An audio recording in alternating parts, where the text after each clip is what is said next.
So let's just go around onto the object area and let's just expand out the 3D objects right here and bring in some objects over here. I'm going to bring in this object and let me just go around and bring in this object, and let's just go around and bring in this object as well, and I'm going to go around bring in this object as well. So I got 4 objects, as you can see, just like this. I can go around and select it, resize out the individual objects and place them wherever I want right here.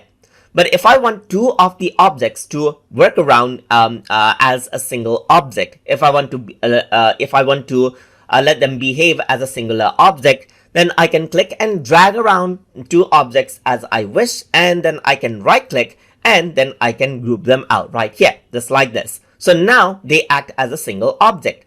Once you select them, it selects them out as a single object, and you can resize them and place them as a single object.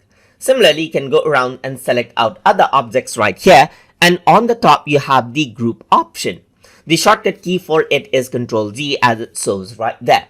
If I were to click on it, now it groups out as well, and it acts as a single object. If I were to go around and select out these objects right here, I can go around and group them out together as well, and you can see that this is what you have. You can resize it or you can pull it out according to how you want right here, just like this as well, and they act as a single object now. If you want them to, let's say, ungroup, then you can go around and then ungroup them out as well. While you're selecting the object, you can click on ungroup, or you can right click and then click on ungroup around over here as well. So once you do that, this is what you have. You can see that the subgroups that we had right here stays intact. So if you made groups previously, then they'll stay as it is. You can further ungroup it by clicking on the ungroup button or by right clicking and clicking on ungroup right here. And that is how you can group and ungroup out objects inside of projects in VistaCreate to group and ungroup objects as you like. So I hope you guys learned something as always.